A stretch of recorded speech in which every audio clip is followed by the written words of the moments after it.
प्रिय विद्यार्थियों, प्रथम वर्ष संस्कृत के इस कालांश में हम प्रथम प्रश्न पत्र के पाठ्यक्रम में निर्धारित पुस्तक नीति शतक का अध्ययन कर रहे हैं। नीति शतक के पहले के भाग में हमने महत्वपूर्ण श्लोकों को पढ़ा था। उसी प्रकार इस कालांश में भी हम महत्वपूर्ण श्लोकों को अध्ययन करेंगे। पहला श्लोक इस प्रकार है। व्यालं बालमृणालतन्तुभिरसौ रोद्धुं समोजृम्भते छेत्तुं वज्रमणिं शिरीषकुसुम प्रान्तेन सन्नय्यते माधुर्यं मधुबिन्दुना रचयितुं क्षाराम्बुधेरिहते नेतुं वाञ्छति यः खलान्पति सतां सूक्तैः सुधास्यन्दिभिः।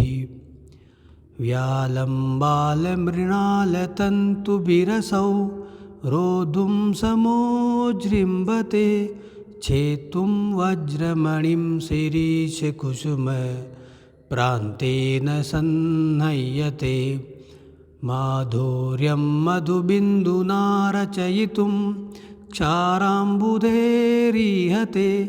नेतुं वाञ्छति यः खलान्पति सतां सूक्तैः सुधास्यन्दिभिः। श्लोक का अन्वय इस प्रकार है।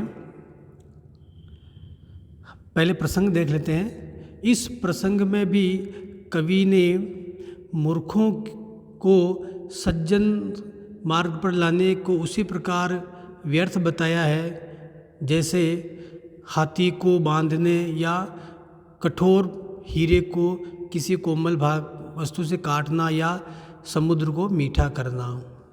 तो इस संदर्भ में कवि ये कहना चाह रहे हैं कि मूर्खों को अच्छे मार्ग पर लाना व्यर्थ है।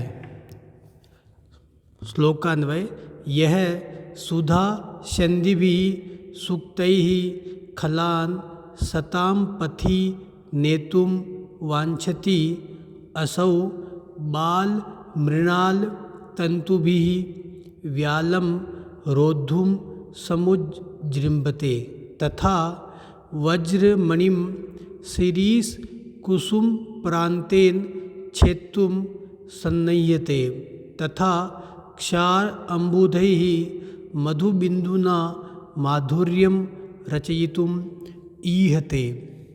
कठिन शब्दों के अर्थ यह अर्थात जो व्यक्ति सुधा अर्थात अमृत स्यन्दिभिः भरी हुई अमृत से भरी हुई सूक्तैः सु अर्थात सुंदर उक्ति अर्थात वाणी सुंदर सूक्तैः अर्थात अच्छी बातों से खलान खल अर्थात दुष्ट खलान दुर्जनों को दुष्टों को सताम अर्थात सज्जनों के पथि अर्थात पथ पर मार्ग पर सज्जनों के मार्ग पर नेतुम लाने के लिए वांछति वांछना अर्थात इच्छा करता है चाहता है अच्छे मार्ग पर लाने की इच्छा करता है।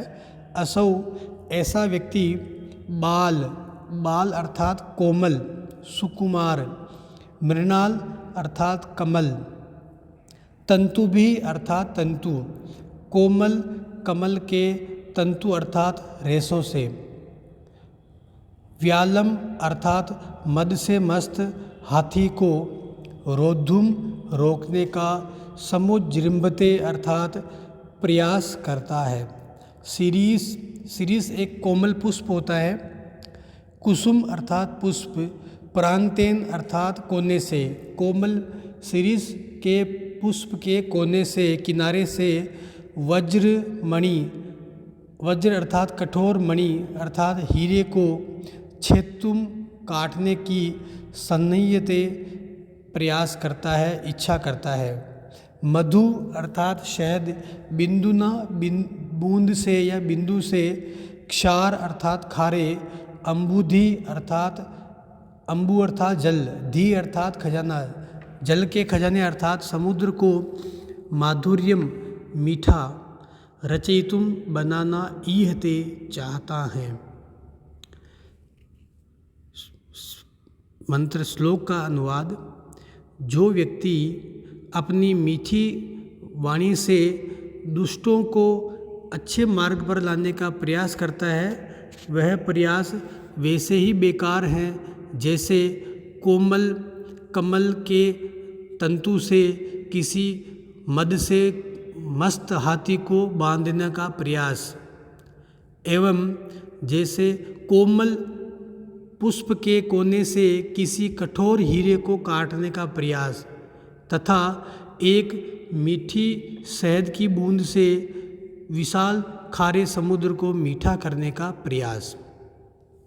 कवि ने यहाँ 3 उदाहरण दिए हैं कि इन 3 उदाहरणों में असंभव प्रयास हैं, वैसे ही दुष्टों को मीठी वचनों से अच्छे मार्ग पर लाने का प्रयास भी व्यर्थ है, क्योंकि दुष्ट व्यक्ति अपनी दुष्टता को छोड़ता नहीं है। अतः मीठे वचनों से वह अपने कुमार्ग को छोड़ करके अच्छे मार्ग पर नहीं आएगा।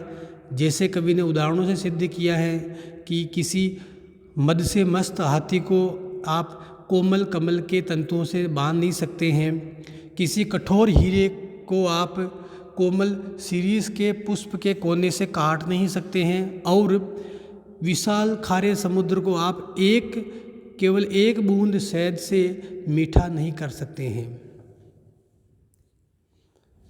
अगला श्लोक।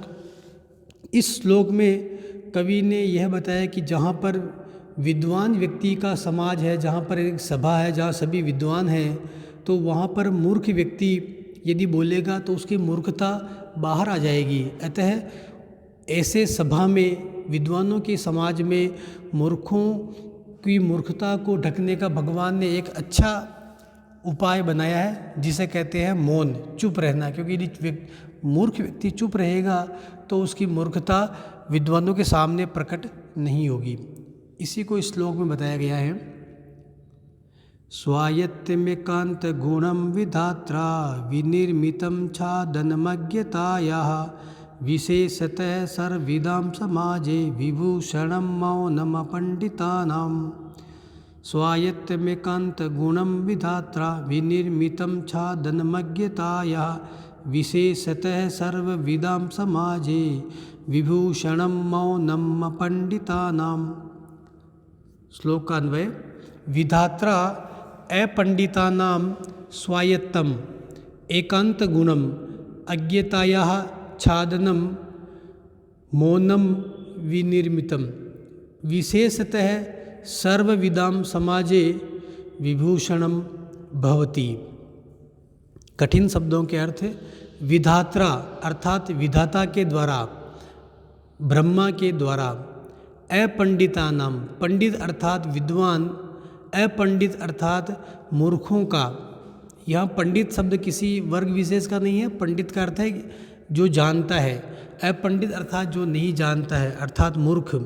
स्वायत्तम स्व अर्थात अपने, आयत्त अर्थात अधीन, अर्थात अपने ही अधीन में, अपनी मर्जी के अनुसार। एकांत गुणम, एकांत अर्थात जिसका अंत एक में ही हो, अर्थात बहुत अधिक।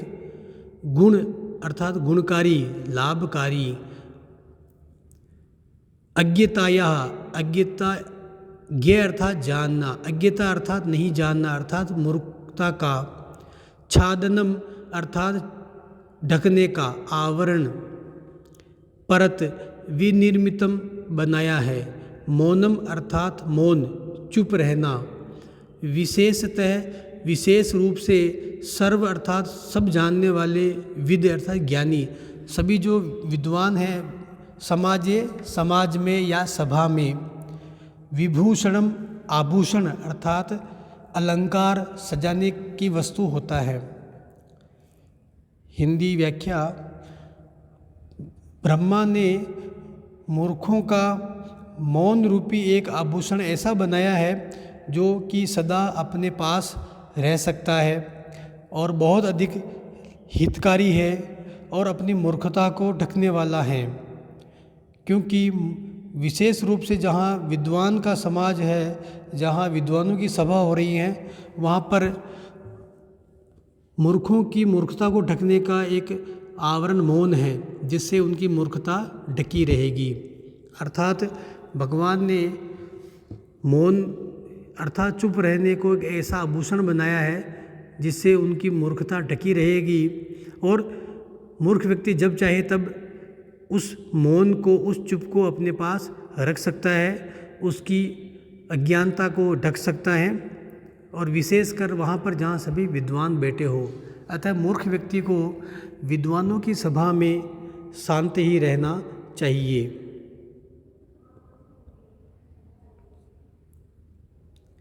अगले श्लोक में कवि ने यह बताया है कि जब कोई व्यक्ति ऐसे स्थान पे होता है जहाँ पर कोई ज़्यादा बुद्धिमान नहीं हो, तब थोड़ा जानने वाला व्यक्ति अपने आप को अहंकार में डुबो करके और हाथी जैसा मान लेता है। पर जैसे ही कम जानने वाला व्यक्ति या उनमें से थोड़ा जानने वाला व्यक्ति जब अधिक जानने वालों के पास पहुंचता है, तब वो देखता है कि मेरा ज्ञान तो बहुत कम है।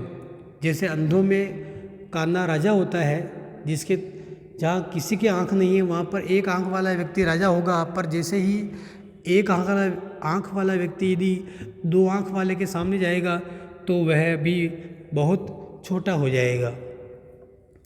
इसी को इसमें बताया गया है, यदा किंचिदज्ञोऽहं द्विपैव मदान्धः समभवम् तदा सर्वज्ञोऽस्मीति भवदवलिप्तं मम मनः। यदा किंचित् किंचित् बुद्धजनसकाशादवगतं तदा मूर्खोऽस्मीति ज्वर इव मदो मे व्यपगतः। यदा किंचिदज्ञोऽहं द्विपैव मदान्धः समभवम् तदा सर्वज्ञोऽस्मीति भवदवलिप्तं मम मनः। यदा किंचित् किंचित् बुद्धजनसकाशादवगतं तदा मूर्खोऽस्मीति ज्वर इव मदो मे व्यपगतः।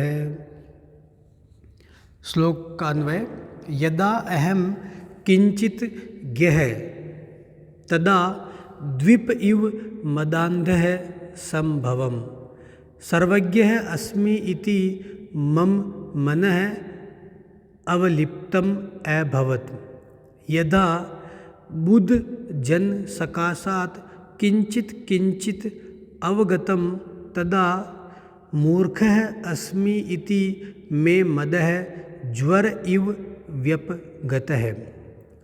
कठिन शब्दों के अर्थ, यदा जब, अहम अर्थात थोड़ा जानने वाला मैं, किंचित कुछ जानने वाले, ज्ञ अर्थात जाना विद्वान हो गया, तदा तब, द्विप इव, द्वि अर्थात दो, पे अर्थात पीने वाला जो दो से पीता है, अर्थात हाथी, इव समान, हाथी के समान, मदान्ध मद से अंधा हो गया या मद में मस्त हो गया, संभवम हो गया था।